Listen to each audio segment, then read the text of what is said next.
A Werewolf Shifter Romance, written by Amelia Hart. Chapter 1. Wine and Shadows. The stone floors of Ironhold Castle never stayed clean for long. Sarah had learned this truth during her first week as a servant 5 years ago, when she was 18 and still foolish enough to believe hard work might earn her respect. Now, at 23, she knew better. The grime would return no matter how many hours she spent on her knees scrubbing, just as the whispers would return, no matter how invisible she tried to make herself. Move aside, wolfless. Sarah pressed herself against the cold wall as 3 beta servants swept past, their arms laden with bolts of silk for the evening's banquet. They didn't look at her. Nobody ever did. Not really. To the wolves of Valemont, an omega without a wolf was less than furniture. At least furniture served a purpose. The great hall buzzed with preparation. Tonight, Alpha King Alderon would formally announce his engagement to Lady Beatrice Thornberry, sealing an alliance that would bring the wealthiest pack in the kingdom under the crown's direct influence. Sarah had heard the gossip in the kitchens, whispered between the other servants when they forgot she existed. Lord Thornberry controlled the northern trade routes. His daughter controlled him. And soon, if the rumors held true, Lady Beatrice would control the king himself. Sarah wondered what that must feel like, to hold such power, to walk into a room and have every head turn, to speak and have people listen instead of talking over you as if you were the wind. There you are. Margot's weathered face appeared around the corner, her gray hair escaping its usual tight bun. The head cook was the only person in the castle who spoke to Sarah without that particular edge of disgust reserved for the broken. I need you to take linens to the East Wing guest chambers. The Thornberry party arrived early. Yes, ma'am.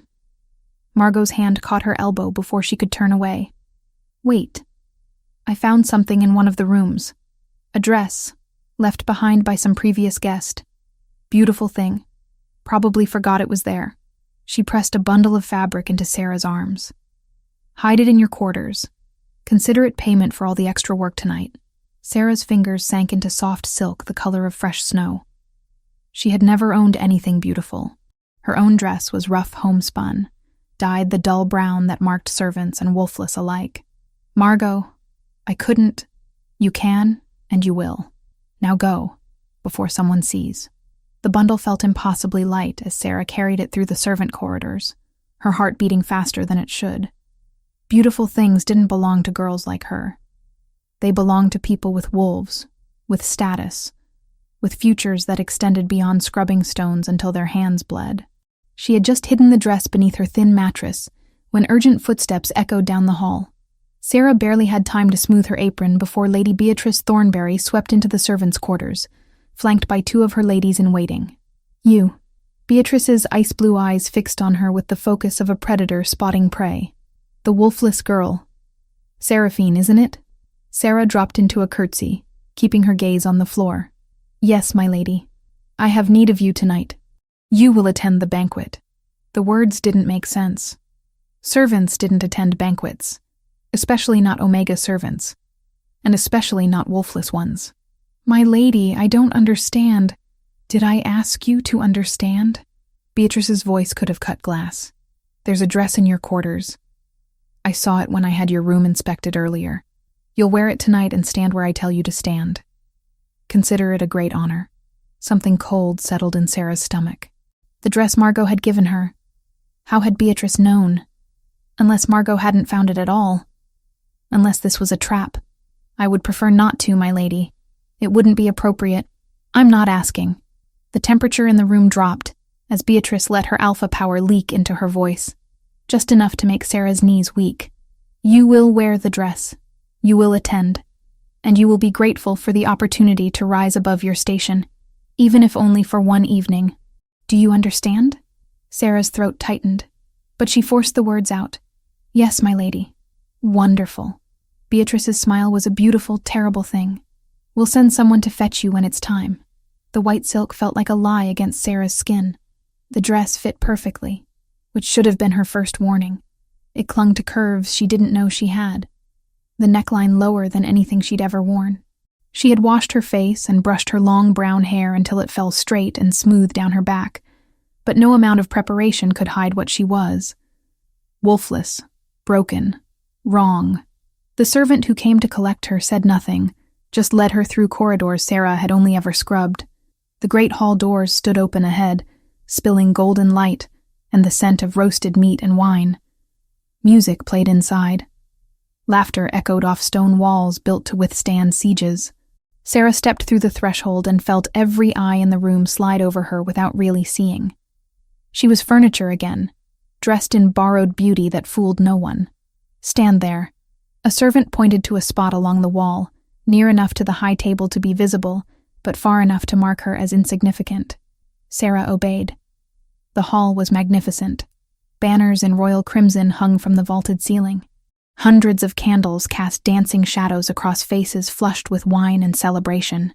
At the high table, Alpha King Alderaan sat in his great chair. Dark hair pulled back to reveal the strong line of his jaw. His beard was neatly trimmed, his broad shoulders draped in a cloak of deep burgundy. At 32, he commanded the room without speaking, his presence heavy as stone. Beside him, Lady Beatrice glowed in cream silk embroidered with gold thread. Her blonde curls were intricately arranged, her neck adorned with rubies that caught the light. She leaned close to whisper something in the king's ear, her hand resting possessively on his arm. He didn't smile. Sarah had never paid much attention to the Alpha King before. He was too far above her to matter, like the sun. Necessary for life, but impossible to approach. But now, standing in this room full of people who belonged, she found herself watching him. There was something in the way he held himself, a tension that spoke of burdens invisible to everyone else. "Wine, my lady." Sarah turned to find a serving girl offering a tray of goblets. "No, thank you. I'm not—" "Oh, but you must." Lady Beatrice had appeared beside her, moving with the silence of a predator. "It would be rude to refuse." Sarah's hand trembled as she accepted the goblet. The wine inside was darker than blood. "You look lovely tonight," Beatrice said, loud enough that several nobles nearby turned to look. "That dress suits you remarkably well. Wherever did you find such a fine garment?" The trap was springing. Sarah could feel it closing around her throat. "A servant found it, my lady. I was told I could—" "A servant?" Beatrice's voice rose in mock surprise. "How curious. That dress belonged to my cousin. It went missing 3 months ago. I had assumed it was stolen." Murmurs rippled through the crowd. Stolen. The word hung in the air like smoke. "I didn't know, my lady. I would never—" "Of course you wouldn't." Beatrice's smile was poison sweet as she lifted her own goblet. "It's fortunate we recovered it before you could sell it. Here, let me toast to your resourcefulness." The wine moved in slow motion. Sarah saw it coming but couldn't move fast enough, couldn't breathe past the sudden knowledge that this moment would break her. The dark liquid splashed across the white silk, staining it deep crimson. It soaked through to her skin, cold and shameful. Laughter erupted around her. Not the warm laughter of shared joy, but the cruel kind that fed on suffering. Sarah stood frozen as wine dripped from her hair onto her shoulders, as nobles pointed and whispered behind raised hands. The wolfless tried to dress above her station. Someone said, "Did she really think she could fool anyone? She's probably been stealing for years." "You know how they are." Beatrice's eyes gleamed with satisfaction. "Oh dear, how clumsy of me. You should probably go change before you embarrass yourself further." Sarah's vision blurred. She would not cry. She would not give them that. But her lungs refused to work properly, and her hands shook as she tried uselessly to wipe wine from her ruined dress. The fabric clung to her, heavy with shame. She should leave, run back to the kitchens where she belonged, but her feet wouldn't move, frozen under the weight of dozens of stares that finally saw her, but only to mock. Then the temperature in the room changed. Sarah felt it before she understood it, a pressure that made her ears pop and her skin prickle. The laughter died, as if someone had cut every throat at once. Even the musicians fell silent mid-note. Alpha King Alderaan had risen from his seat. His golden eyes swept across the hall, and Sarah would later swear she felt the touch of that gaze like fingers against her soul. He moved with the controlled grace of violence barely leashed, descending from the high table with steps that echoed in the sudden quiet. The crowd parted before him. He wasn't looking at them. He was looking at her. Sarah's heart hammered against her ribs. She wanted to run, to hide, to disappear into the stones themselves. But those golden eyes held her pinned like a butterfly to board. Alderon stopped 3 paces away. This close, she could see the scar cutting through his right eyebrow, the silver threading his dark beard. Power radiated from him in waves that made her knees weak. Not the cruel dominance Beatrice wielded, but something older, deeper. The kind of power that held kingdoms together through force of will alone. Who did this? His voice wasn't loud, but it carried to every corner of the hall. Sarah's mouth refused to work. She couldn't accuse Lady Beatrice. That would only make things worse. The king's eyes never left her face as he spoke again. Everyone in this hall, kneel. The command hit like thunder. Sarah's legs buckled before her mind registered the words. All around her, bodies dropped. Nobles in silk, servants in wool, even the guards at the doors. Lady Beatrice fell to her knees with a gasp of shock, her beautiful dress pooling around her. Only one person remained standing. Alpha King Alderon reached for the clasp at his throat and removed his royal cloak in one fluid motion. The heavy burgundy fabric settled around Sarah's shoulders, warm from his body and smelling of pine smoke and winter storms. It swallowed her small frame, covering the wine-stained dress completely. "You will not kneel," he said softly. Meant only for her. Not for this. Not ever again. Sarah stared up at him, unable to breathe, unable to think. His hands remained on her shoulders where he'd settled the cloak, and beneath his palms her skin burned as if she'd pressed against a forge. Something passed between them in that moment, a recognition she didn't understand, a connection that made no sense. Golden eyes searched her face as if memorizing every detail, and for the first time in her life, Sarah felt truly seen. The king's jaw tightened. Then he turned to address the hall, his voice ringing with absolute authority.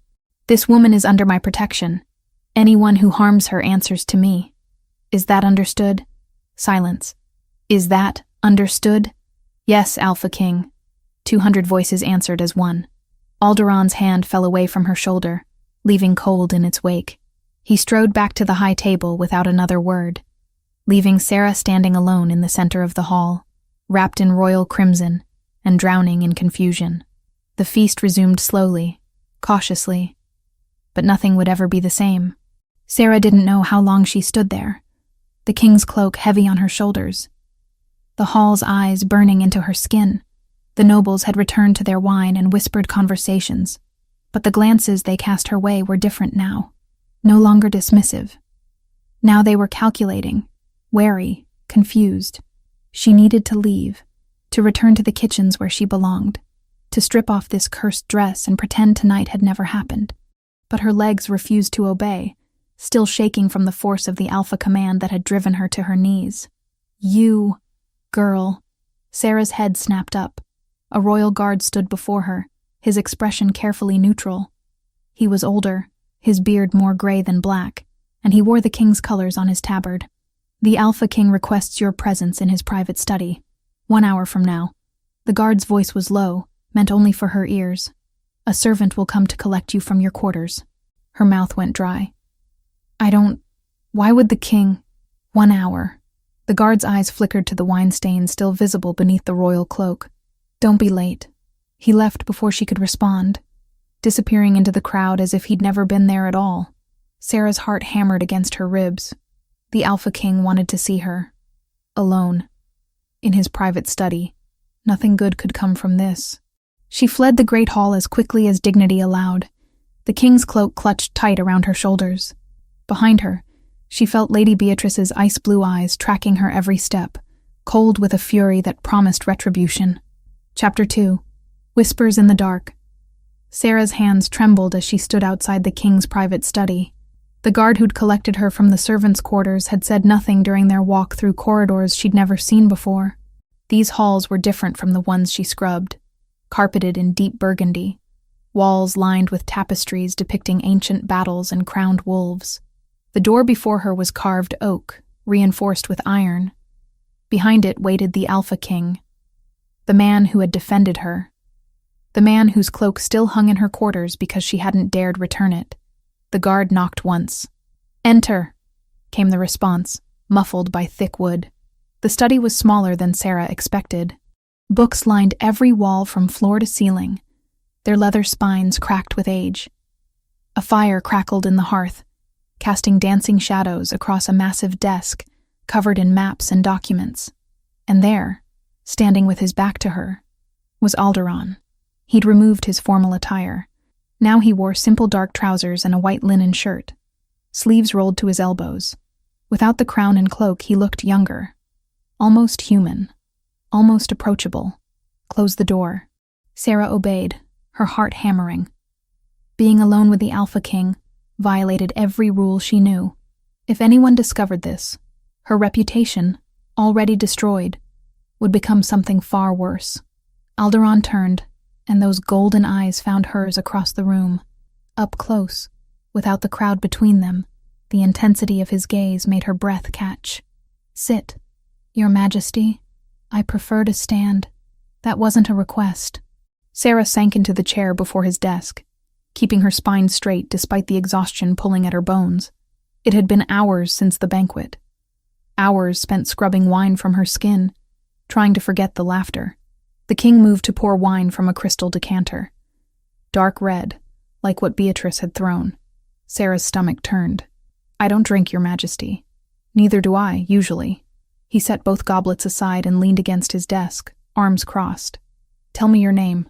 "Your full name." "Seraphine, Your Majesty." "I have no family name. My parents died when I was 12. Something flickered across his face. "How did they die?" "Rogue attack. They were traveling merchants, caught on the road at dusk." The memory was old enough not to hurt anymore. Or perhaps she'd simply learned to carry the pain without showing it. "I've been in service at the castle since I was 18. 5 years. His eyes never left her face. "And in those 5 years, has anyone treated you with kindness?" The question caught her off guard. "Margot, the head cook. She doesn't see me as less, but everyone else does." It wasn't a question, but Sarah nodded anyway. There was no point lying to an Alpha King. He could probably smell deception. Alderon was quiet for a long moment, studying her with an intensity that made her skin prickle. Finally, he spoke. "What happened tonight was unacceptable. Lady Beatrice humiliated you in front of my court, and I will not tolerate such cruelty under my roof. Your Majesty, she's your betrothed. That doesn't give her permission to abuse servants." His voice hardened. "Or anyone else." Sarah didn't know what to say to that. In her experience, nobles did whatever they pleased, and servants learned to endure. The fact that the king cared at all seemed impossible. "I felt something tonight," Alderon continued, his tone quieter now. "When I saw you standing there covered in wine while they laughed." His jaw clenched. "My wolf reacted in a way I don't understand. Protective, furious, as if you were—" He stopped himself, shaking his head. "It doesn't matter. What matters is that you're safe." "Safe from what, Your Majesty?" "From them. From her." He straightened, authority settling back over his shoulders. "Effective immediately, you're reassigned. You'll work in the royal wing, my private chambers, the library, places where Lady Beatrice has no jurisdiction. Margot will remain head cook. But you answer only to me now." Sarah's mouth went dry. "Your Majesty, that will only make things worse. Lady Beatrice will think—" "I don't care what she thinks." The command in his voice made her wolf-weak body respond instinctively, wanting to submit. "You'll be protected here. That's final." She wanted to argue, to tell him his protection would only paint a target on her back. But before he could insist further, she lifted her chin. "Then let me prove myself worthy of that protection, Your Majesty." The words surprised even her, a spark of courage breaking through the years of submission. "Yes, Your Majesty." Something in his expression softened. "When we're alone, you may call me Alderon." The intimacy of it shocked her.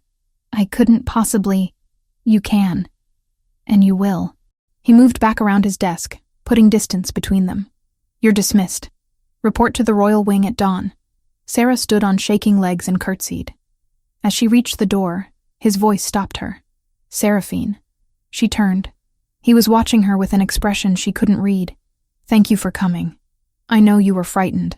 The admission that he'd noticed her fear, that he cared about it, left her speechless. She fled before he could see the tears burning behind her eyes. The weeks that followed blurred together in ways Sarah couldn't track. Her new duties were simple: dusting the royal wing's endless shelves, changing linens in chambers that smelled of pine and winter, tending the fire in the library. But simple didn't mean easy. Lady Beatrice's fury was a living thing.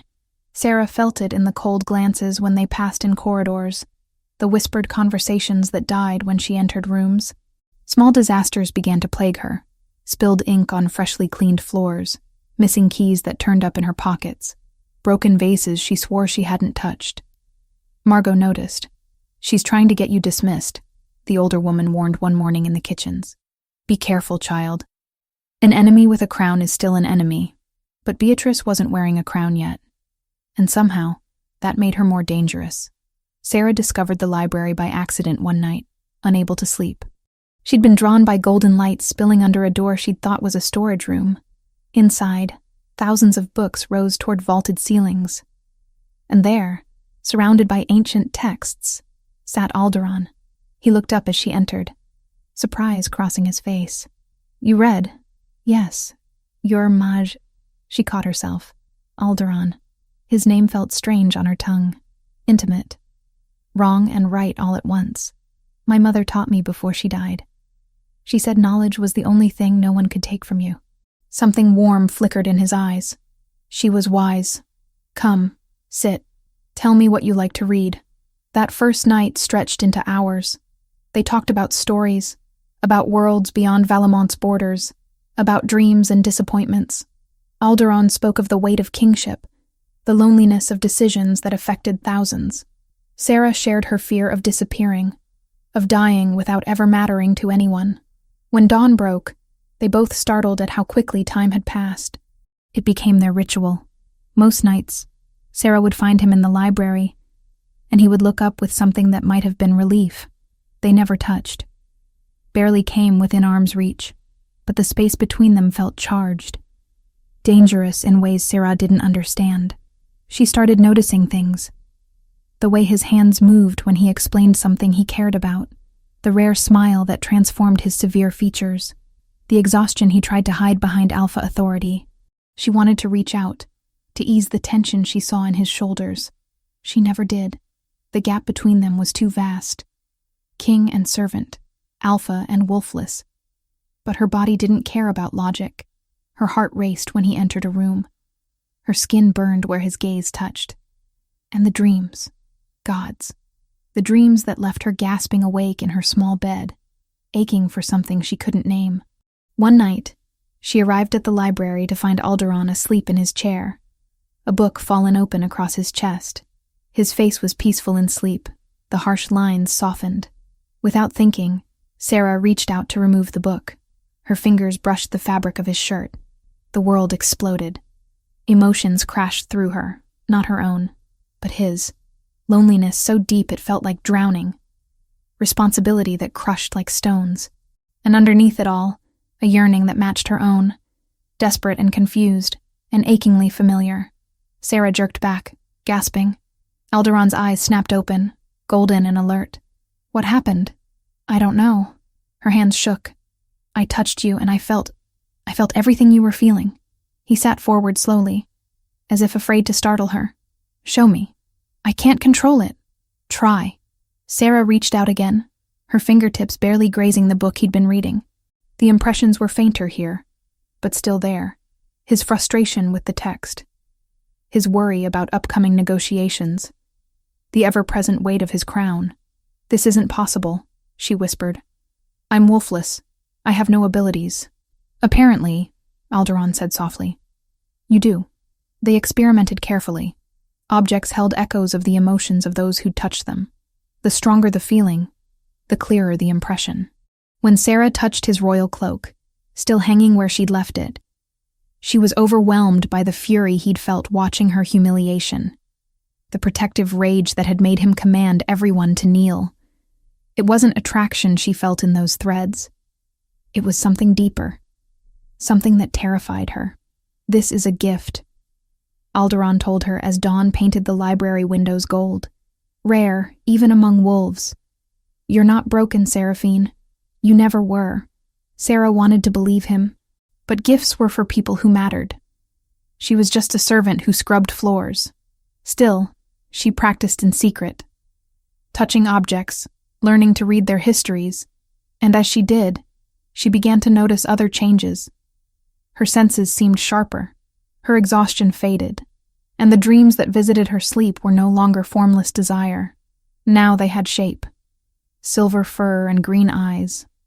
A wolf that ran beneath an impossibly bright moon, calling out in a voice Sarah almost recognized. Calling to someone who might finally answer. Chapter 3.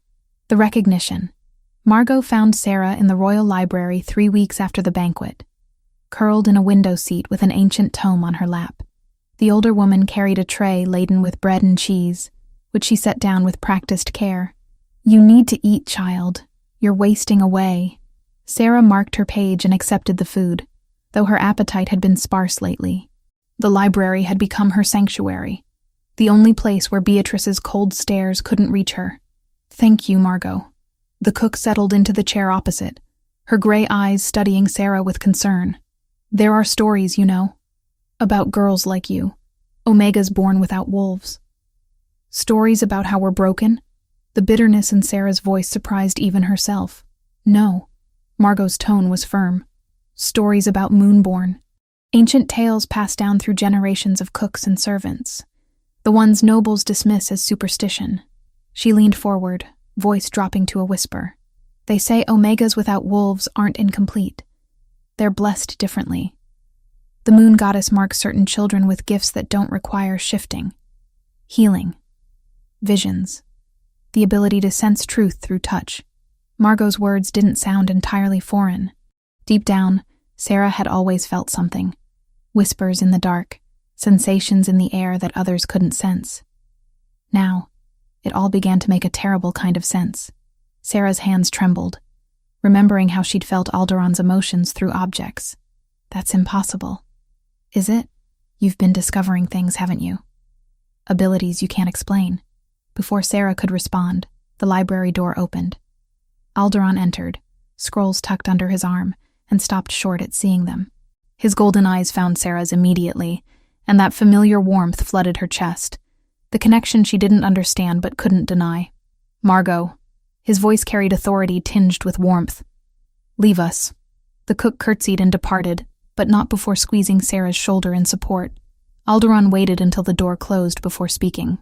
"I found something. Records in the vault, sealed documents my father never showed me."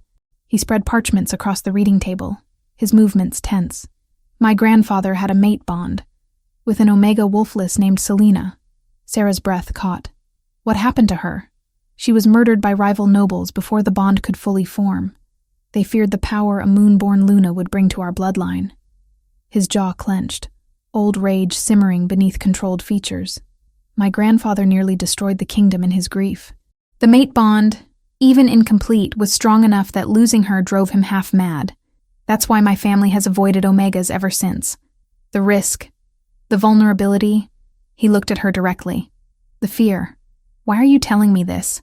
"Because I need to understand what's happening between us." He moved closer, and Sarah's skin prickled with awareness. "Every time you're near, my wolf responds as if you're mine to protect. But you're not.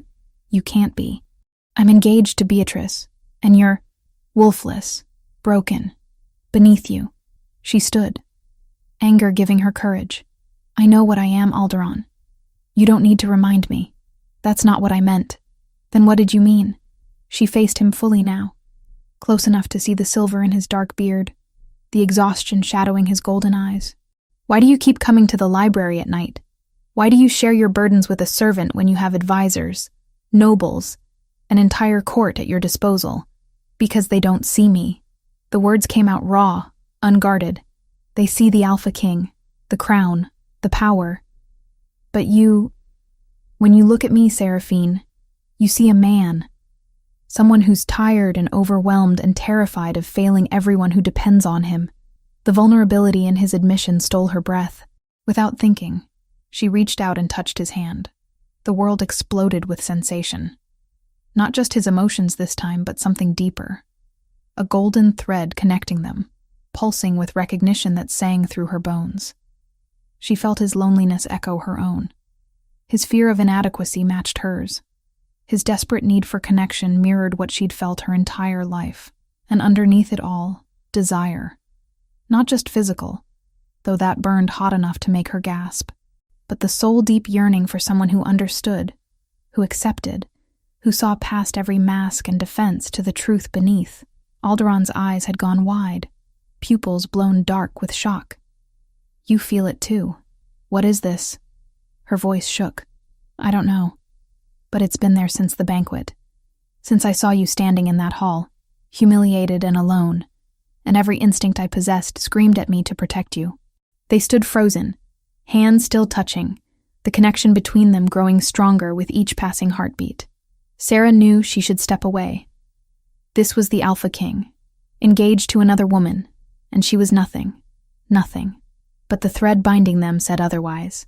"Lady Beatrice requests your presence, your majesty." A servant's voice from the doorway shattered the moment. Alderon pulled back as if burned, and Sarah felt the loss of contact like physical pain. He composed himself quickly, authority settling back over his features. "I'll be there shortly." The servant departed. Alderon looked at Sarah one more time, conflict warring in his expression, then left without another word. Sarah sank into her chair, heart racing. What had just happened? The answer came violently the next evening. Sarah was carrying fresh linens through a rarely used corridor when Beatrice emerged from the shadows.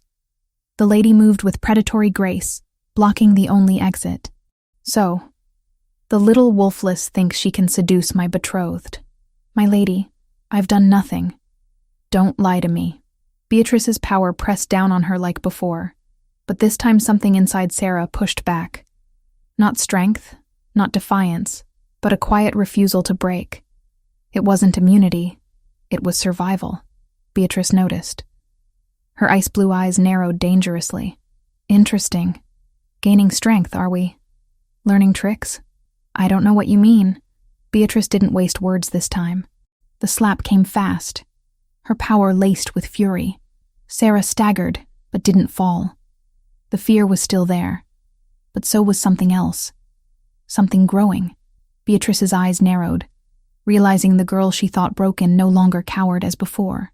With a final hissed warning, she swept away, leaving Sarah shaken, but standing. That night, Sarah made her decision. She would leave Ironhold, return to some distant village where no one knew her, where she could disappear completely. It was the only way to protect Alderon from scandal, to keep him safe from the consequences of whatever this strange connection between them was. She packed her few belongings by candlelight, moving carefully around the bruises Beatrice had left. The hematomas were hidden beneath her clothing, positioned deliberately where they wouldn't show. Beatrice was skilled at this kind of cruelty. Just before dawn, Sarah slipped through the castle's lesser-used passages toward the eastern gate. She'd almost reached freedom when a voice stopped her cold. "Where are you going?" Alderon stood in the shadowed archway, still dressed in yesterday's clothes, looking like he hadn't slept. His golden eyes locked onto her bundle, then her face, reading the truth there. "Answer me. Away." Her voice came out steadier than she felt. "I'm leaving Ironhold." "Why?"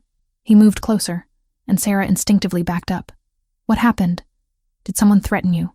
"It doesn't matter. It matters to me." He reached for her arm and she flinched. The movement was small but telling. His eyes darkened with fury. "Who hurt you?" "No one. I just need to go." "Seraphine." His voice dropped into alpha command. "Tell me who hurt you." The compulsion pressed against her will, demanding obedience. But unlike every other time she'd experienced an alpha's dominance, this felt different, weaker, as if something inside her had learned to shield itself.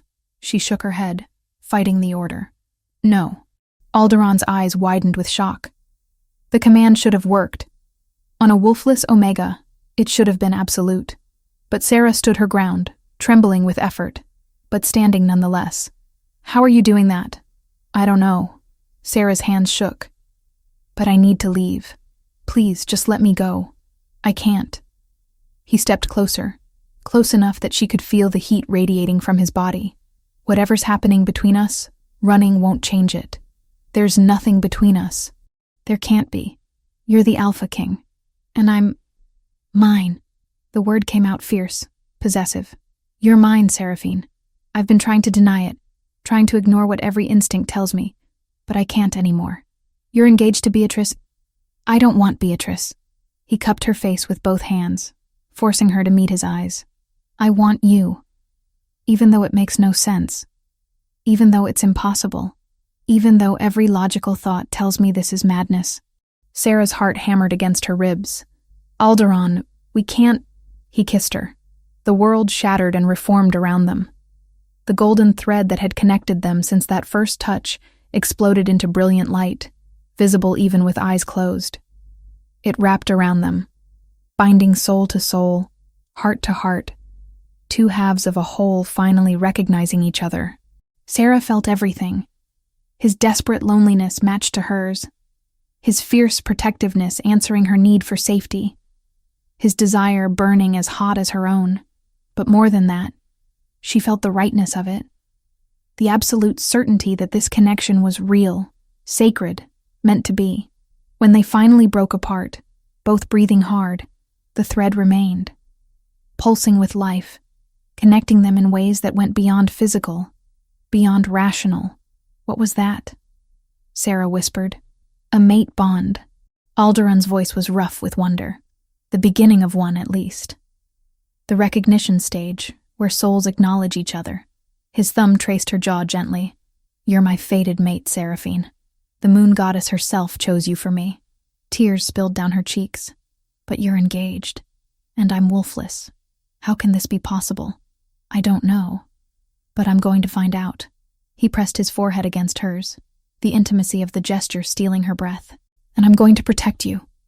Whatever threats you're facing, whatever made you try to run, we'll face it together. As dawn broke over Ironhold Castle, Sarah stood in the Alpha King's arms, feeling the mate bond pulse between them like a living thing.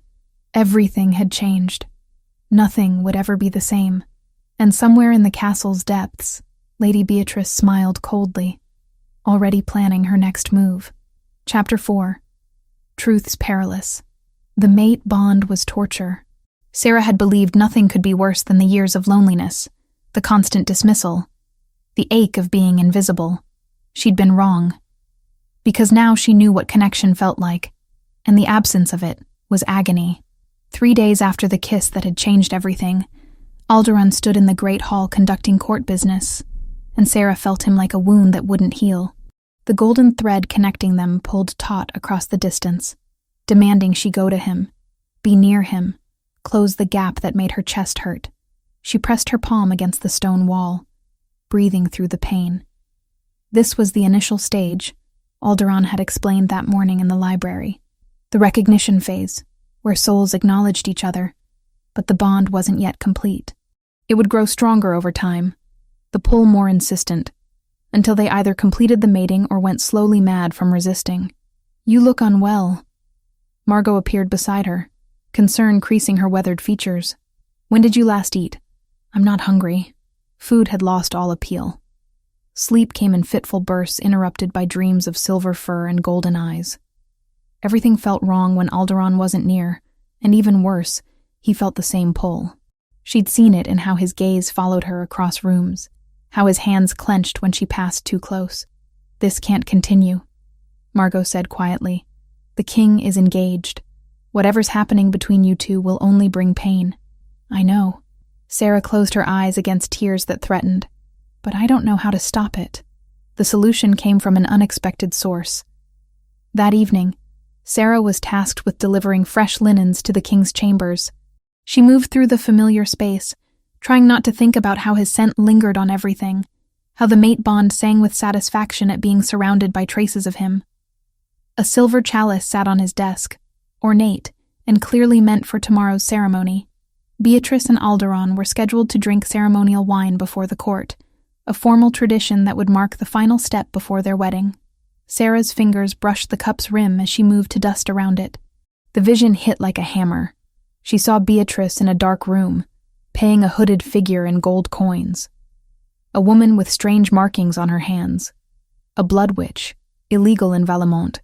The witch mixed something dark and viscous into a vial, explaining in whispered tones how the potion would sever mate bonds, make the drinker incapable of recognizing their true mate. 1 dose in wine, and Alderon would forget the pull toward Sarah entirely. But the vision didn't stop there. It went deeper, further back. Sarah gasped as she saw a military camp, soldiers in royal colors. A younger Beatrice, perhaps 19, slipping poison into a flask marked with the late king's seal. Lord Thornbury standing nearby, giving instructions. The king had died during that campaign. Everyone said of battle wounds. But Sarah watched him drink from the poisoned flask, watched him weaken and die while Thornbury whispered promises of controlling his young heir. 8 years. They'd been planning this for 8 years. Sarah jerked back from the chalice, breathing hard. Her hands shook violently as the implications crashed through her. Beatrice was a murderer. Thornbury a traitor.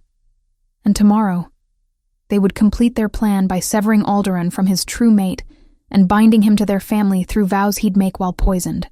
Something wild stirred in Sarah's chest, responding to the threat against her mate.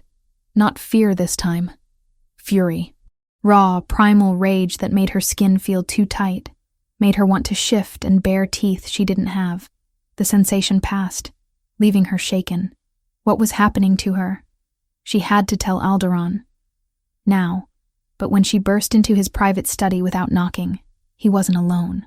Lord Thornbury stood before the desk, his expression carefully neutral as he discussed tomorrow's ceremony. The older man's eyes flickered to Sarah with cold calculation. "Your Majesty, forgive the interruption." "Seraphine." Alderon's voice held warning. They'd agreed to be careful, to avoid giving Beatrice or her father any ammunition. "This is not the time. It's urgent. Please." Thornbury smiled thinly. "The girl seems distressed. Perhaps she needs rest. I hear she's been working exhaustive hours in the royal wing." The implication was clear. He knew she spent time near Alderon. The threat hung unspoken in the air. "That will be all, Lord Thornbury." Alderon's tone left no room for argument. "We'll continue this discussion tomorrow." The nobleman departed with a curt bow, but not before giving Sarah a look that promised consequences. The moment the door closed, Alderon was there, hands on her shoulders. "What's wrong? You're pale as death." "The chalice, the one for tomorrow's ceremony." Words tumbled out in a rush. "Beatrice had it poisoned. Not to kill you, but to sever the mate bond. There's a blood witch involved, and Alderon..." She grabbed his wrists, needing him to believe. "Your father, he didn't die in battle. Beatrice poisoned him 8 years ago. Her father orchestrated everything so he could control you once you took the throne." Silence stretched between them, heavy with implications. Alderon's face had gone carefully blank, the expression he wore when making difficult decisions. "That's a serious accusation. I know what I saw. When I touch objects, I see the emotions and memories attached to them. The chalice showed me everything. Beatrice with the witch, your father's death, all of it. You're asking me to believe that my betrothed is a murderer based on visions."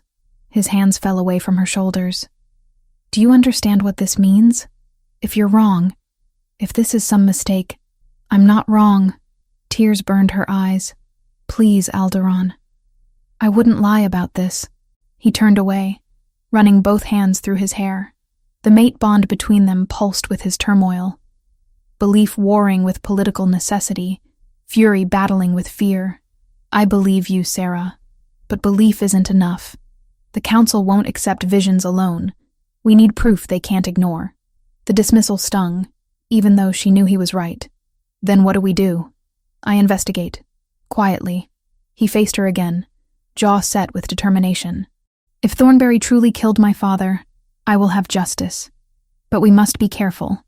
He controls half the kingdom's resources. One wrong move, and we risk civil war." Over the next 2 days, Alderon worked in secret. He questioned servants using alpha compulsion, dug through archived military records, followed trails Sarah's vision had revealed. Margot was moved to protected chambers with armed guards.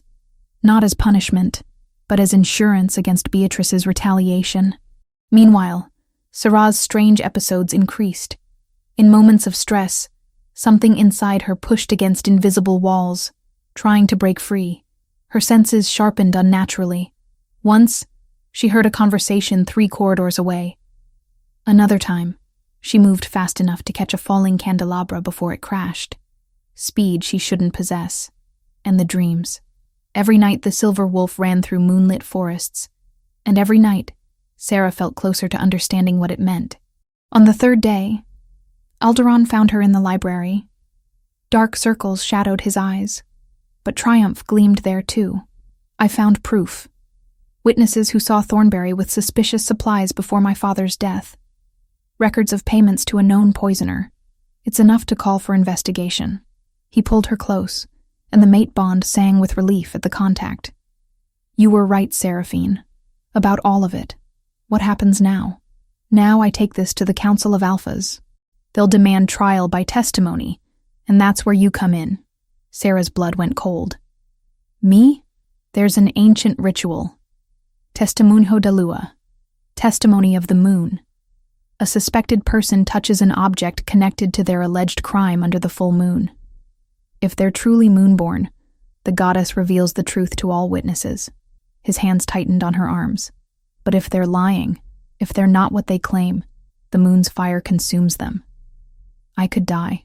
Yes, no lies, no false comfort. But it's the only way to prove your gift is real, to make the council believe what you saw. Without it, Thornberry will claim you're lying to sabotage the engagement. Sarah thought about the years of dismissal, of being treated as less than nothing. She thought about Alderon's father, murdered by people he'd trusted, about the mate bond that would be severed if Beatrice succeeded. And she thought about the silver wolf in her dreams, waiting to be born. When is the full moon? Tomorrow night. Then we do it. She met his golden eyes steadily. I'm not afraid. I am.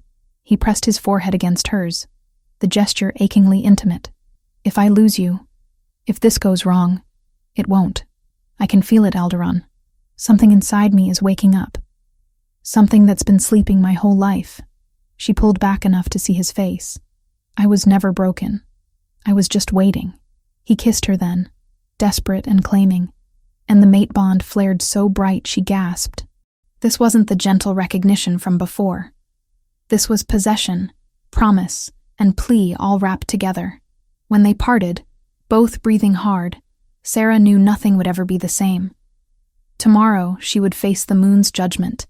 Tomorrow she would prove to everyone, including herself, what she truly was. But tonight, she stood in the arms of her mate and felt, for the first time, whole. Somewhere in the castle, Beatrice discovered that her carefully laid plans had been exposed. And in the dark, she began planning something far more dangerous than poison. Chapter 5. The Price of Truth. The vault beneath Ironhold Castle smelled of old stone and older secrets. Sarah followed Alderon down the spiral stairs, her heart hammering with each step. He'd woken her before dawn, his face grim with purpose. There are records here my father kept hidden, he explained, unlocking an iron door with a key that hung from a chain around his neck. Documents about Thornberry's dealings, correspondence, payment ledgers. If there's proof of what you saw, it will be here. The chamber beyond was smaller than Sarah expected, lined with shelves holding leather-bound volumes and sealed scrolls. Alderon moved with focused determination, pulling down books and spreading them across a central table. Help me search. Anything mentioning Thornberry or purchases made 8 years ago. They worked in silence, broken only by turning pages, and Alderon's occasional frustrated curse. The mate bond hummed between them, stronger now that they were alone. Sarah found herself acutely aware of every movement he made, every breath he took. Here, her fingers had found a merchant's ledger, its pages yellowed with age. Look at this entry. 3 vials of nightshade extract, purchased by a lady bee from a trader in the southern provinces. The date matches your father's campaign. Alderon leaned over her shoulder to read, his proximity making her skin prickle with heat. Nightshade. That's what the healer suspected, though they could never prove it. His jaw clenched. What else? Over the next hours, they pieced together a damning pattern. Payments to known criminals. Letters carefully worded to avoid direct admission, but clear in their intent. Witness statements from soldiers who'd noticed strange figures near the king's tent the night he fell ill. Statements that had been buried and forgotten. "It's not enough," Alderaan said finally, exhaustion roughening his voice. "These are circumstantial. No court would convict on this alone, especially not against a family as powerful as Thornberry's. Then we get more proof." Sarah's voice was steadier than she felt. "There must be someone who saw something. Someone who can testify. Who would risk Thornberry's wrath? He controls half the trade in this kingdom. Anyone who speaks against him loses their livelihood at best, their life at worst. What about your advisors? Surely some of them suspected." "My advisors." Alderaan's laugh was bitter. "Let me show you something about my advisors."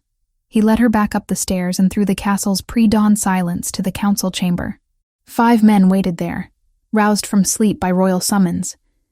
Their expressions ranged from confused to wary. "Your Majesty," Lord Pemberton began, the eldest of the group. "What urgent matter requires—" "Sit." The alpha command in Alderaan's voice made them all drop into chairs immediately. "You're going to answer some questions, and you're going to tell me the truth. Do you understand?" Sarah watched from the doorway as Alderaan interrogated them one by one, his power pressing down until sweat beaded on their foreheads. The truth came reluctantly, shamefully. 3 of the 5 had accepted bribes from Thornberry over the years. 2 had suspected the late king's death wasn't natural, but feared speaking up. 1 had actually witnessed Beatrice meeting with suspicious figures, but convinced himself it was innocent. "You knew." Alderaan's voice was deadly quiet. "Some of you suspected my father was murdered, and you said nothing. Your Majesty, we had no proof." Pemberton started. "You had enough to investigate, enough to warn me." The windows rattled with the force of his fury. "You are all dismissed from your positions, effective immediately. Get out of my sight before I forget mercy." They fled. Alderaan stood rigid in the empty chamber, hands braced on the table, breathing hard. Sarah approached cautiously and placed her hand on his back. The touch seemed to ground him. "They were afraid," she said softly. "That doesn't excuse it, but I understand fear. It makes cowards of us all. You're not a coward." He turned to face her, one hand coming up to cup her cheek. "You're the bravest person I know." The moment broke when urgent footsteps echoed in the corridor.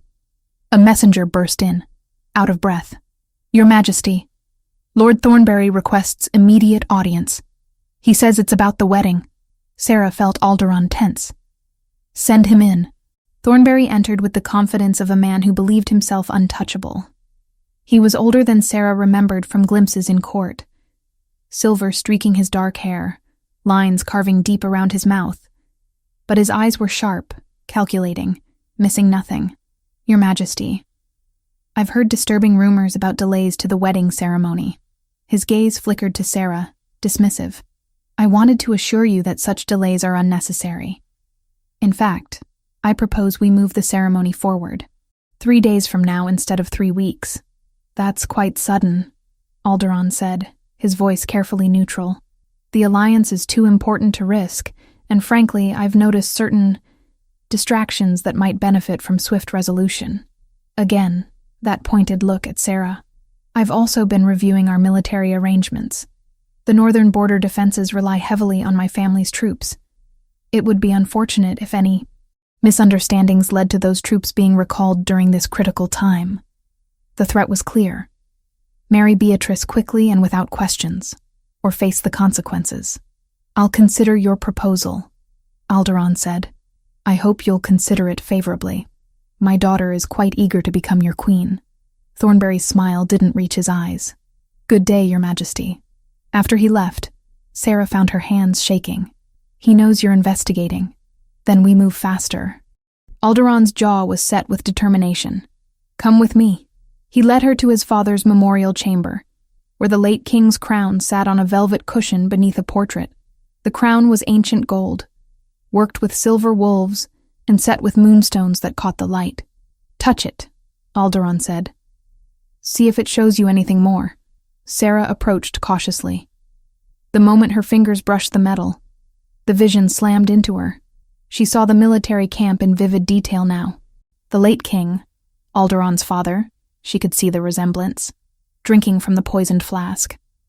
But this time she saw more. Saw him clutch his chest, saw the healer who examined him shake his head gravely, saw young Alderon, barely 24, being told his father was dead, saw Lord Thornberry comforting the grieving son while his daughter Beatrice watched with cold satisfaction. But there was something else. A conversation between Thornberry and a hooded figure after the king's death, discussing how the poison had worked perfectly, how no one would ever trace it back to them. When Sarah pulled away, tears streaming down her face, she found Alderon watching her with desperate hope. "I saw everything, the whole conspiracy. But Alderon, there's no way to prove it. The witnesses are dead or bought off. The evidence is circumstantial. Without testimony from someone who was there, then we create testimony that cannot be denied." He took her hands in his. "I'm calling a council of alphas. Every pack leader in Valamont will gather to hear the charges, and I'm proposing a testimonio da lua." Sarah's blood ran cold. "The moon's testimony. It's the only way. You'll touch my father's crown under the full moon, in the presence of all the alphas. If you're truly moonborn, if your visions are real, the goddess will show everyone what happened. The truth will be undeniable. And if I'm not, if I'm just a broken, wolfless girl seeing things," his hands tightened on hers, "then the moon's fire will consume you, and I'll have sent my mate to her death for revenge." The next day was spent in tense preparation. Messengers rode out to every corner of Valamont, summoning the alphas to gather. Sarah was moved to chambers adjacent to Alderon's under heavy guard. Not to imprison her, he explained, but to protect her. Thornberry would not take kindly to their plan. That night, unable to sleep, Sarah found herself drawn to the window. The moon hung heavy in the sky. 2 days from full. In 2 days, she would face her test. A knock at the connecting door between their chambers made her turn. Alderon entered, also clearly unable to rest. "I keep thinking about my grandfather," he said, moving to stand beside her. "How losing his mate nearly destroyed him. The mate bond is supposed to be this beautiful thing, but it's also a weapon, a vulnerability. Are you sorry?" Sarah's voice came out small. "That the bond chose me? No." He turned to face her fully. "Never. But I'm terrified of losing you. If something goes wrong tomorrow, it won't. You can't know that. I can." She took his hand, placing it over her heart. "Something's been changing in me. I can feel it, especially at night. Like something inside is waiting to wake up. The silver wolf from my dreams feels closer now. More real. The moonborn transformation." Alderon murmured. "It said they don't shift like normal wolves. Their power manifests differently in response to great need or danger. Then let's hope tomorrow counts." She managed to smile. "Either way, we'll know the truth." He pulled her close, and she went willingly into his arms. They stood like that for a long time, drawing comfort from each other's presence, the mate bond wrapping around them both like a protective cocoon. "Whatever happens," Alderon whispered against her hair, "know that you are the bravest, most extraordinary person I've ever known. And I am honored that the goddess chose you for me." Sarah's throat tightened with emotion. "I love you." The words had been building in her for weeks, but saying them aloud felt like stepping off a cliff. Alderon went very still, then pulled back to look at her with eyes that blazed gold. "Say it again. I love you. I don't know when it started. Maybe that first night in the banquet hall. Maybe the first time you spoke to me like I mattered, but I know it's true." He kissed her with a desperation that spoke of fear and need and love so overwhelming it stole her breath. When they finally parted, both shaking, the mate bond between them pulsed so bright, Sarah swore she could see it. "I love you," Alderon said, his voice rough with emotion. "My mate, my moonborn, my everything." They held each other through the rest of the night, neither sleeping, both dreading and hoping for dawn. Tomorrow would bring answers. Tomorrow would either prove Sarah's gift or condemn her to death. But tonight, they had each other. And for now, that was enough. Chapter 6. Moonfire. The sacred clearing lay 3 miles beyond Ironhold's walls, hidden within ancient forest where moonlight fell unobstructed. Sarah stood at its center, barefoot in a simple white shift, feeling exposed under the eyes of 50 alpha wolves who ringed the space in judgment. The full moon hung heavy overhead, so bright it cast shadows sharp as blades. Power thrummed in the air, making her skin prickle with awareness. This was a place where the veil between mortal and divine grew thin. Alderaan stood at the clearing's edge, flanked by royal guards. His face was a mask of controlled tension, but through the mate bond, Sarah felt his terror. If this went wrong, she would die in agony, and there was nothing he could do to stop it. Let the accused step forward. The elder Alpha's voice carried weight of centuries. He was ancient, gray-bearded, eyes milky with age but still sharp with authority. Lord Thornberry moved to stand opposite Sarah, his expression carefully neutral.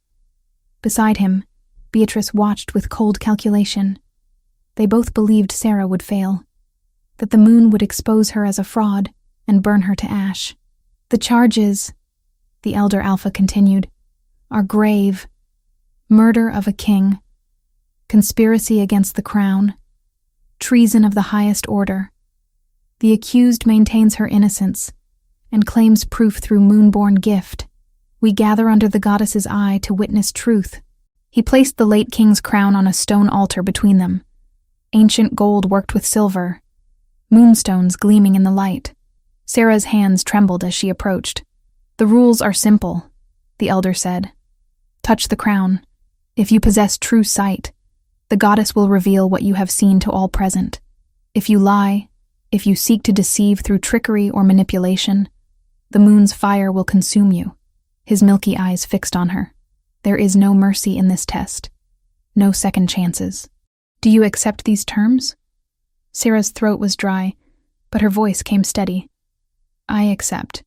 Then begin. She reached for the crown with shaking hands.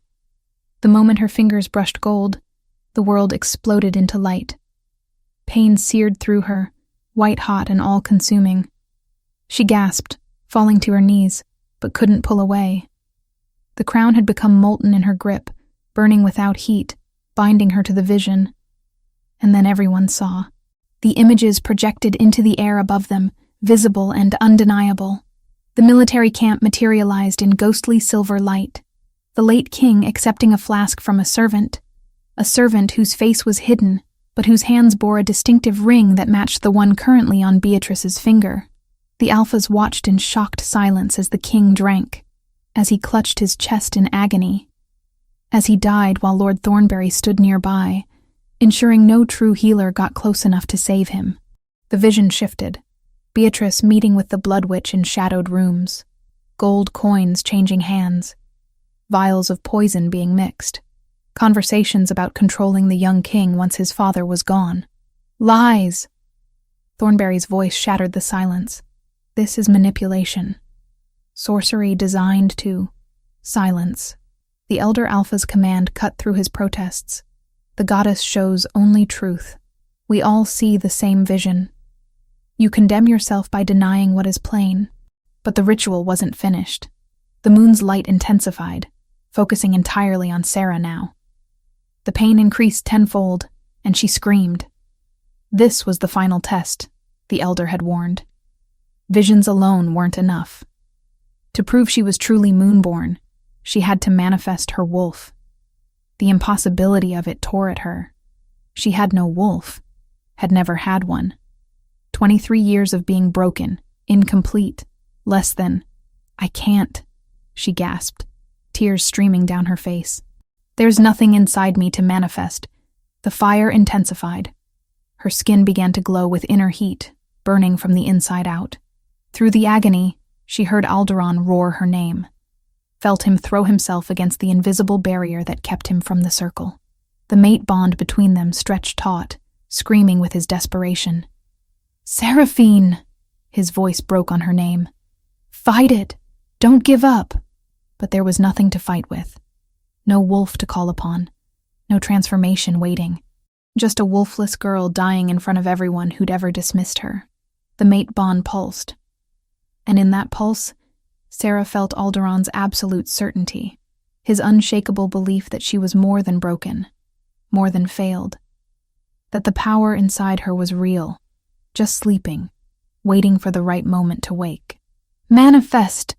Alderon's alpha command crashed through the clearing with the force of a physical blow, not commanding her to obey, commanding the wolf inside her to answer. I command you to wake, to protect your mate, to live.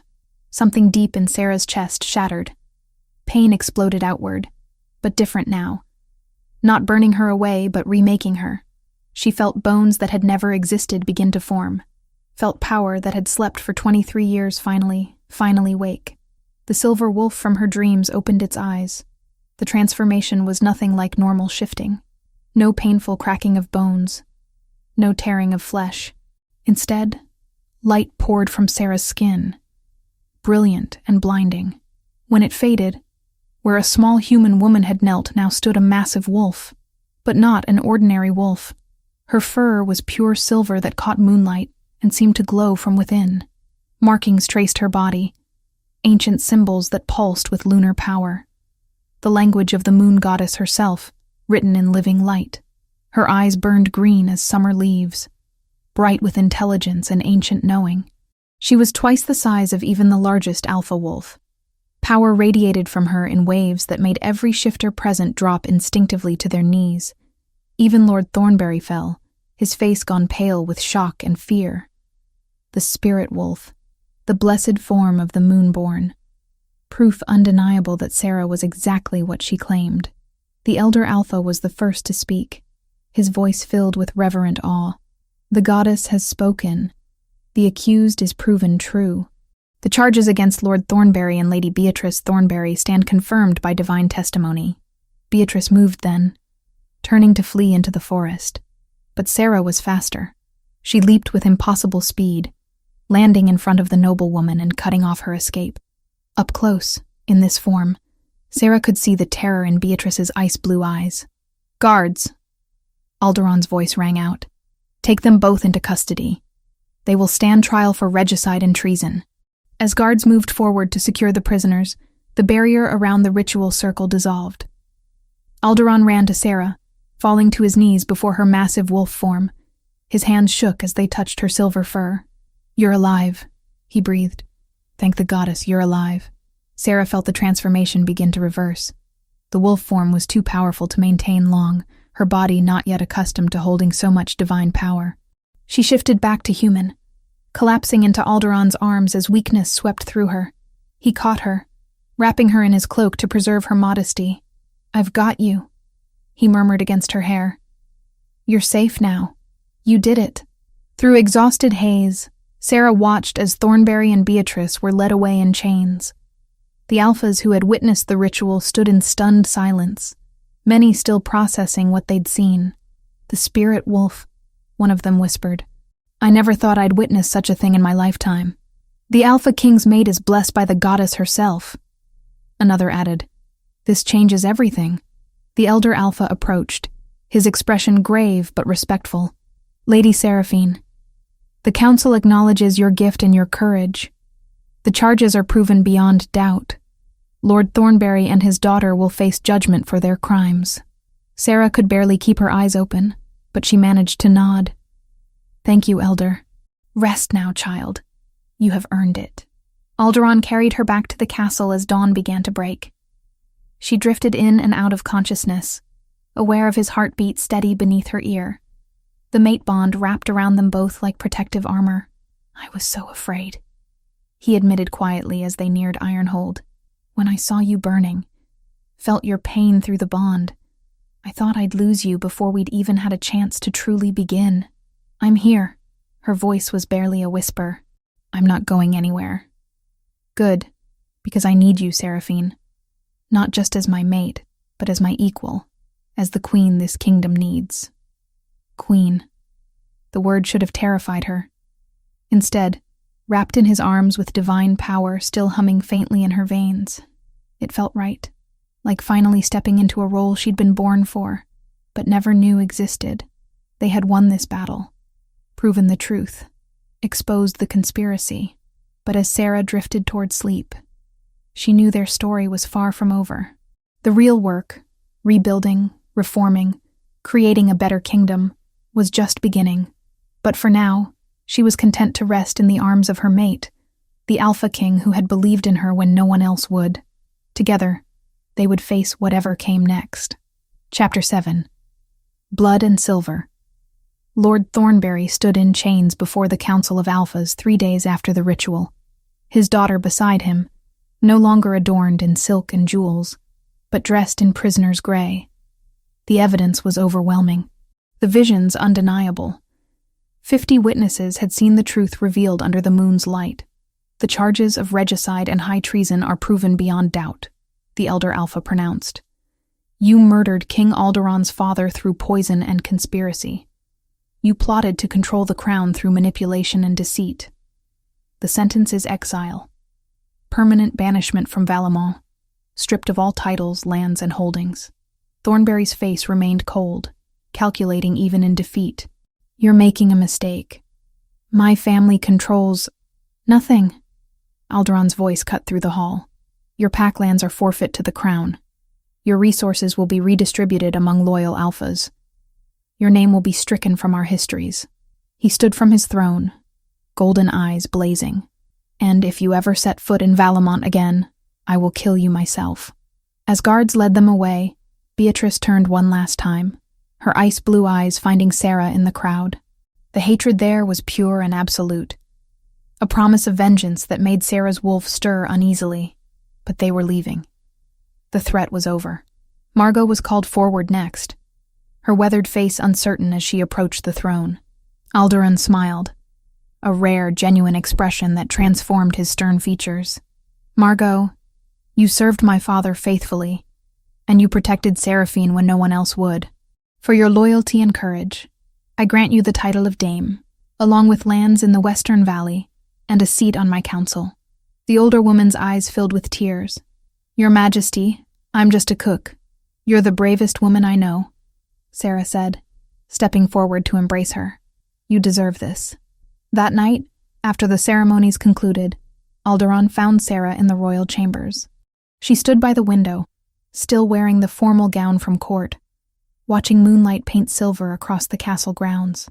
It's done, he said quietly, coming to stand behind her. They're gone. I know, but something still felt wrong.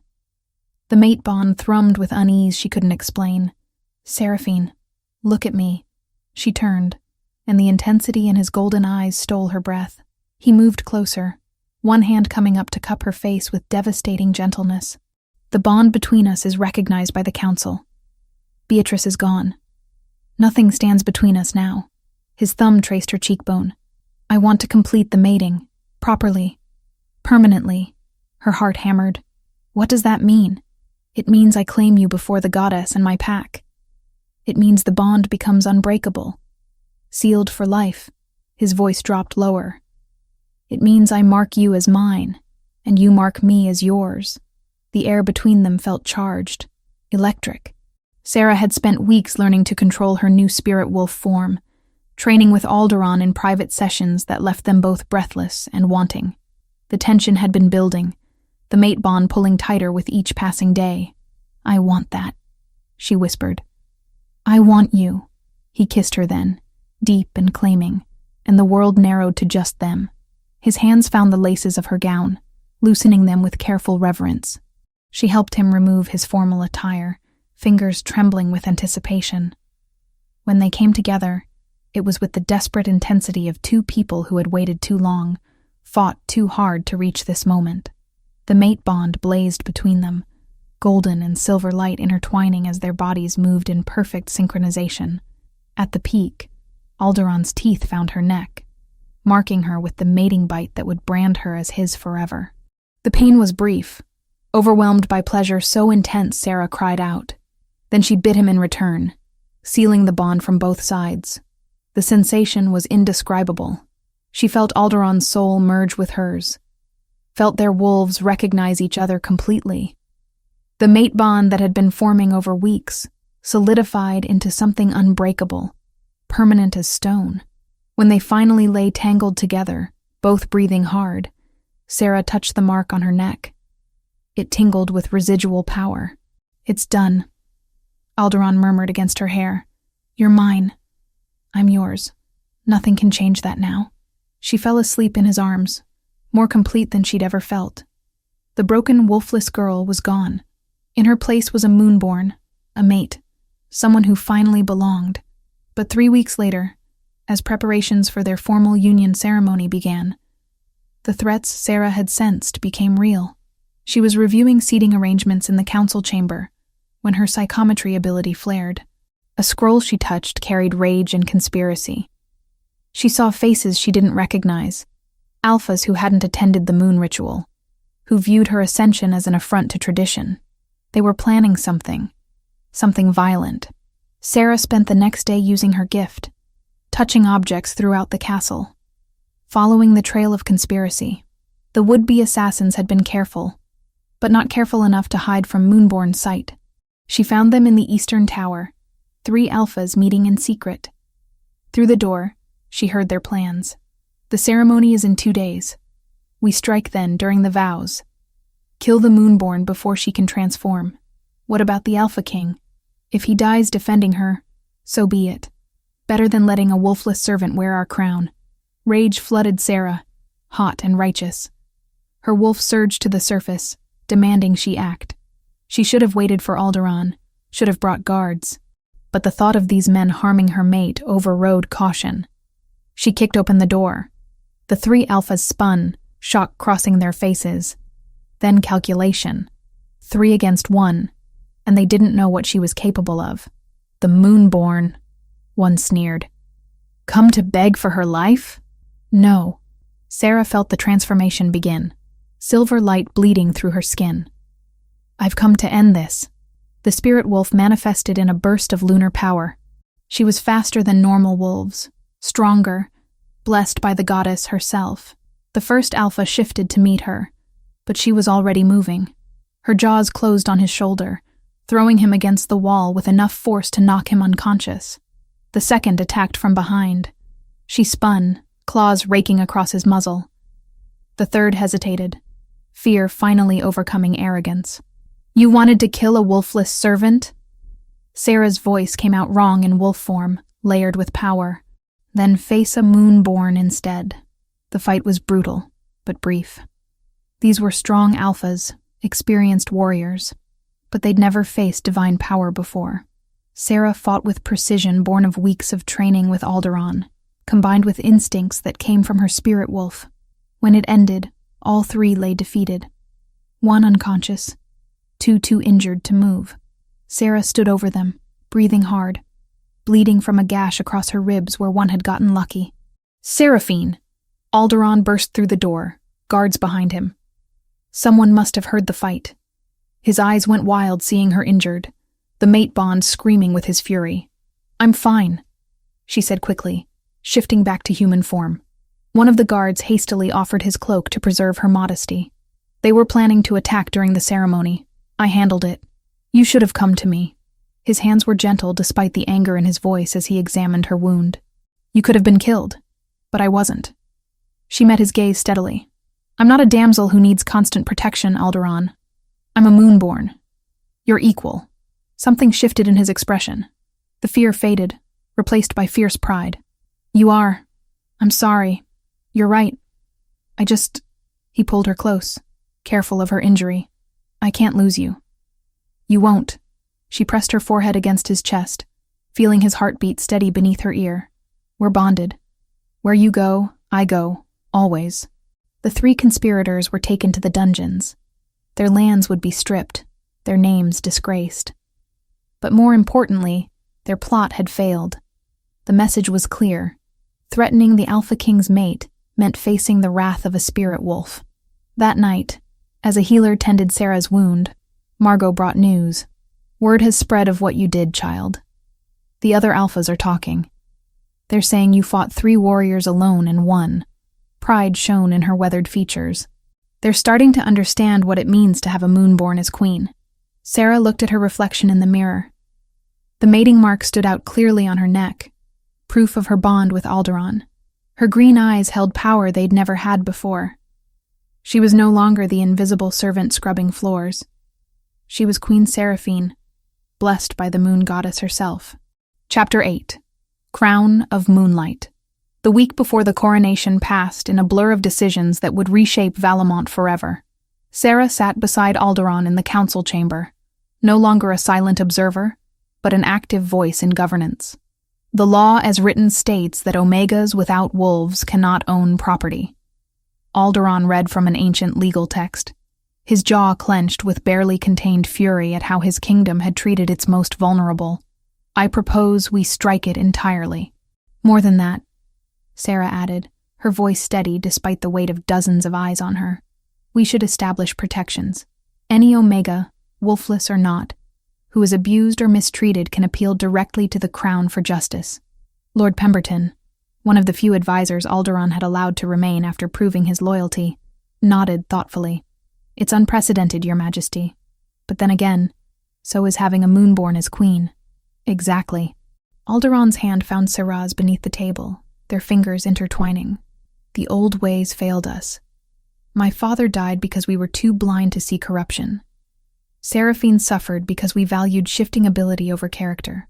Those days are over. They worked late into each night, rewriting laws that had stood for centuries. Wolfless individuals gained the right to own land, to testify in court, to hold positions beyond servitude. The rigid hierarchy that had defined pack society for generations was carefully dismantled, replaced with merit-based advancement. You're making enemies, Margot warned one evening, bringing them food in the library where they'd been working for hours. The old noble families don't like change. They don't have to like it, Sarah replied, marking another document with the royal seal. They just have to obey it. Margot's weathered face creased with a smile. Look at you. A month ago you were scrubbing floors. Now you're rewriting the kingdom's laws. Speaking of which, Alderaan set down his quill and fixed the older woman with a serious gaze. Margot, I'm creating a new position, Counselor to the Crown, with particular focus on representing those without traditional power, servants, farmers, the wolfless. I want you to fill it. Margot's eyes widened. Your Majesty, I'm just a cook. You're the woman who protected my mate when no one else would, Alderaan interrupted. You're the woman who taught her kindness in a cruel world. You're exactly who I need. He smiled. Besides, you've been managing the castle's logistics for 30 years. You know more about governance than half my nobles. Tears filled Margot's eyes as she accepted the position, becoming the first common-born woman to sit on the royal council in Valamont's history. The morning of the coronation dawned clear and bright, as if even the weather recognized the significance of the day. Sarah stood in the royal chambers while attendants dressed her in a gown that seemed woven from moonlight itself, silver silk that caught the light and shimmered with every movement, embroidered with wolves rendered in thread of silver. Her long brown hair had been arranged in an intricate style that left her neck bare, prominently displaying Alderaan's mating mark.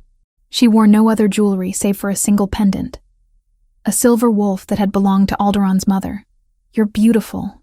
Alderaan appeared in the doorway, resplendent in black and burgundy, his crown already in place, but his golden eyes held only her. Are you ready?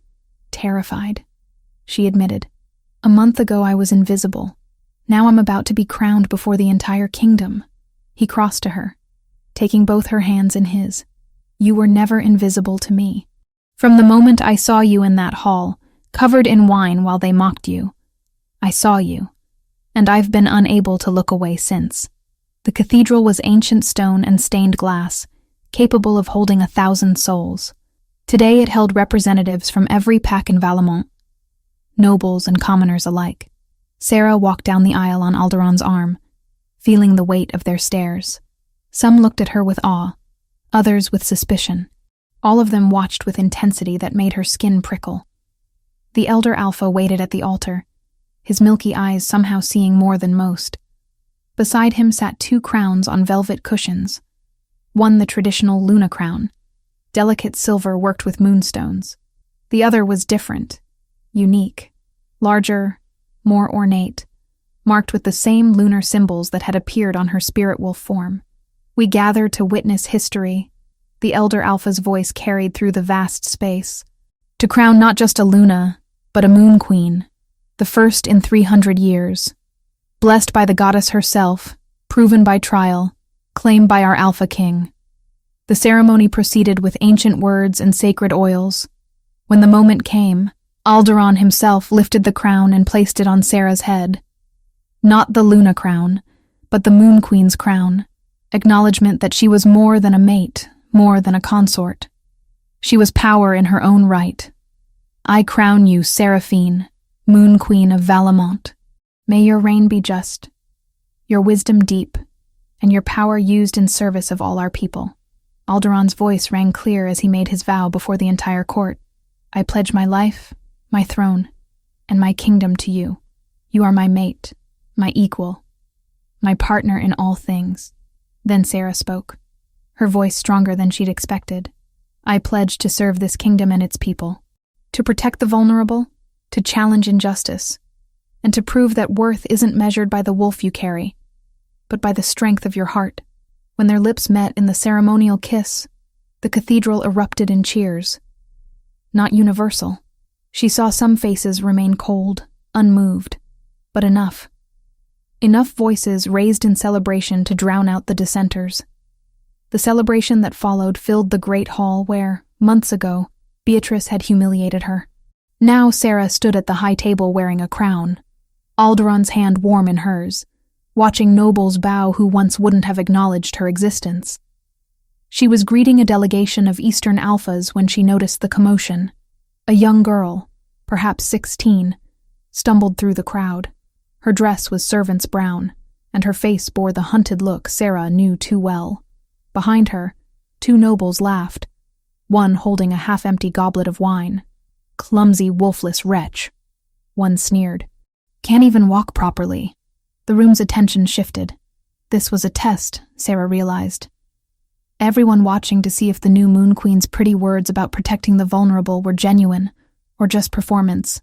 Sarah moved before Alderon could stop her, crossing the hall with purpose. She reached the girl, and placed herself between the frightened Omega and the nobles. "Your names," she said quietly, but her voice carried. The nobles' smirks faltered. "Your Majesty, we were just—" "Your names," not a request this time. They gave them reluctantly. Sarah committed both to memory. Under the new laws signed this very morning, abuse of wolfless Omegas is punishable by loss of title and lands. She let that sink in. "You have one chance." Apologize to her. Sincerely. Pride warred with fear on their faces. Finally, self-preservation won. They mumbled apologies, though neither met the girl's eyes. "Now leave my sight." When they hesitated, silver light flickered in Sarah's eyes, a hint of the spirit wolf beneath. They fled. Sarah turned to the girl, who stared at her with shock and something like worship. "What's your name?" Lily, Your Majesty." "Lily." Sarah took her hands gently. "You are wolfless, yes?" The girl nodded miserably. "So was I. For 23 years, I believed I was broken, useless, less than nothing." She squeezed Lily's hands. "But I was wrong. And so is anyone who tells you that. Starting tomorrow, you and every other wolfless Omega in this kingdom will be tested for moonborn gifts. If you have them, you'll be trained.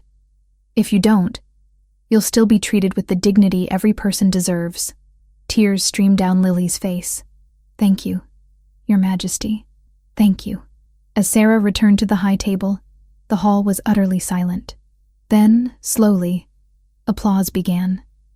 Not from the nobles, from the servants standing along the walls, from the guards at the doors, from common folk who'd been allowed to witness the coronation. Their queen had just proven she meant what she said. Alderon pulled her close when she sat, pressing a kiss to her temple. That was either brilliant or insane. "Both," she admitted, heart still racing. "But necessary. I know. That's why I love you." That night, alone in their chambers with celebration still echoing through the castle, Sarah stood on the private balcony overlooking Ironhold. The city spread below, thousands of lights twinkling in the darkness. Beyond lay the kingdom, vast, complicated. full of people who needed change. Alderon's arms wrapped around her from behind, his chin resting on her shoulder. "What are you thinking?" "That it's overwhelming. All of it. A month ago I was nobody, and now—" She gestured at the crown sitting on the table inside. "Now I'm responsible for thousands of lives. We are responsible," he corrected. "Together. Always together." She leaned back against his solid warmth, drawing strength from the mate bond that pulsed steadily between them. "There will be more attempts. More nobles who hate what we represent, what we're changing. Probably." His arms tightened. "But we'll face them. You're not alone anymore, Seraphine. You never will be again." She turned in his embrace, looking up at the man who'd seen her when she was invisible, who'd defended her when she had nothing, who'd believed in her when she couldn't believe in herself. "I love you," she whispered. "My mate, my king, my everything. And I love you. My moon queen, my miracle, my heart." As they stood together on the balcony, two souls bound by fate and choice, Sarah thought about how far she'd come, from servant to queen, from broken to blessed, from invisible to impossible to ignore. The journey had been painful, terrifying, overwhelming. But standing here in Alderon's arms, wearing a crown that proved her worth, knowing she had the power to change lives for the better, it had all been worth it. Tomorrow would bring new challenges, enemies who resisted change, prejudices that wouldn't die overnight, the difficult work of rebuilding a society from its foundations. But tonight, Sarah was simply grateful for the mate bond that thrummed between them, for the kingdom spread below that she would protect with everything she had, for the chance to prove that wolfless didn't mean worthless, that Omega didn't mean weak. She had been rejected, dismissed, humiliated, but she had survived, more than survived. She had transformed, and her reign was only beginning.